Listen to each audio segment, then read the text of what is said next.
Selamat siang pemirsa. Gubernur Kalimantan Utara Dr. Haji Zainal A. Paliwang menyambut baik gagasan dari Duta Besar Seychelles Niko Barito saat kunjungannya pada 21 Juli 2025 lalu.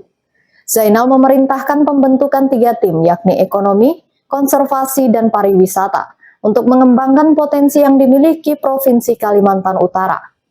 Gubernur menghargai kunjungan Dubes Niko dan menyampaikan bahwa Pemprov Kaltara telah menjalin kerjasama regional dan bilateral, seperti Forum Sosek Malindo dan BIM IGA.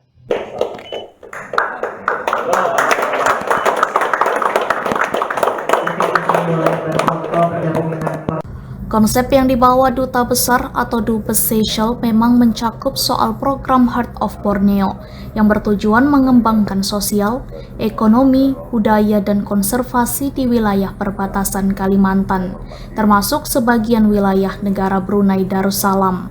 Program ini mendukung pembangunan berkelanjutan di kawasan tersebut.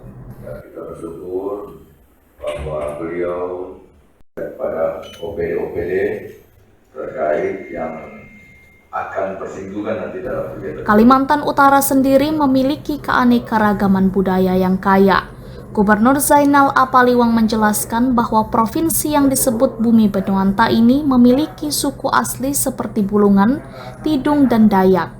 Keanekaragaman tersebut menciptakan warna budaya unik dengan seni dan tradisi yang tetap menjaga nilai-nilai budaya dan kesatuan antar suku dan antar etnis. Kehadiran Dubes Niko Barito sangat membantu pengembangan potensi budaya tersebut untuk memajukan dan mensejahterakan masyarakat Kaltara. Zanzibar, kita tahu Madagaskar, dekat situ, daerah wilayah itu. Jadi wilayah laut yang cukup besar, 1,4 juta kilometer persegi, dengan pulau 115 dalam 4 gugusan pulau. Nah, merdeka baru 48 tahun, tapi kita berkembang menjadi negara maju, ekonomi yang tinggi, terkaya di Afrika, dengan status ekonomi sama dengan Singapura Afrika. Jadi income per kapita $39.000, ya, dan itu murni dari pariwisata, perikanan, dan usaha jasa. Nah, hal-hal ini yang mendorong saya untuk sangat berbagi pengalaman, ya, sangat intim ya, untuk berbagi pengalaman dengan daerah-daerah pulau-pulau pesisir.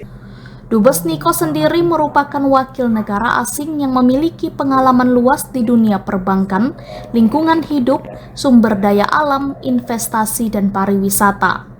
Zainal kemudian mengaku bahwa Kaltara juga dikenal dalam forum ASEAN dan sebagai pelopor program Blue Carbon dunia.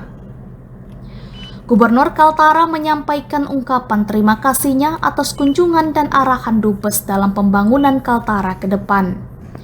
Duta Besar Seychelles Niko Barito mengapresiasi sambutan hangat dari Gubernur dan Pemprov Kaltara lainnya. Dia mengaku terkesan dengan keramahan masyarakat di Tarakan dan Tanjung Selor selama masa kunjungannya di Kaltara. Ya, saya kira begini, Seychelles kan negara kepulauan, negara yang mengutamakan pariwisata, perikanan, dan alam. Jadi kehadiran kita kemari, sebagaimana Indonesia dan Seychelles adalah sahabat yang baik, ya kita datang untuk berbagi pengalaman, Pak. Mudah-mudahan pengalaman-pengalaman baik dari Seychelles bisa direplika di Kaltara. Ya kan, mungkin juga ada pengalaman baik Kaltara bisa dipelajarin oleh Seychelles, gitu kan? Ya, saya kira yang penting kan membina persahabatan baik dalam membangun ekonomi berbasis kearifan lokal dan masyarakat. Ada beberapa potensi yang sudah dipaparkan dari wisata alam, termasuk dengan desa wisata dan juga tadi potensi perikanan itu, Pak. Nah, itu pengembangannya nanti sudah dibentuk tim kecil untuk pengembangan di Kaltara. ya, pengertian tim kecil itu adalah membuat percontohan, ya kan? Karena kalau kita tidak membuat suatu percontohan, orang nggak merasa toh apa sih ceritanya ini. Tapi kalau sudah ada percontohan, saya katakan tadi ya, masyarakat Indonesia itu sebenarnya cepat belajar gitu. Jadi kalau sudah ada percontohan, nah mudah-mudahan mereka akan replika sendiri, mereka menyesuaikan sendiri, begitu. Kita ada target sendiri kapan untuk pemerintah Kaltara untuk menyelesaikan tantangan ini tadi terkait peningkatan potensi alamnya. Nah itu Kembali ke kapan pemerintah daerah. selesai tergantung pemerintah provinsi Kaltara Pak. Saya siap selalu ya. Terima kasih Dek. Niko menekankan pentingnya pengelolaan sumber daya alam, mineral, pariwisata, dan investasi yang tepat untuk menghasilkan pendapatan besar. Dia memberi contoh kegiatan seperti pembersihan pantai, penanaman mangrove, dan pengelolaan ikan serta udang organik sebagai potensi ekonomi Kaltara. Jika melibatkan masyarakat dalam pengelolaan, kawasan konservasi akan terjaga minimal 10 tahun ke depan. Niko juga menyebut kerjasama dengan Bank Mandiri untuk dana konservasi dan pengembangan sehingga Kaltara tidak kekurangan sumber daya di masa depan. Dari Tanjung Selor, Erwin Gutawa, Kaltara TV. Dengan pulau 115 dalam 4 gugusan pulau. Nah, merdeka baru 48 tahun, tapi kita berkembang menjadi negara maju, ekonomi yang tinggi, terkaya di Afrika, dengan status ekonomi sama dengan Singapura Afrika.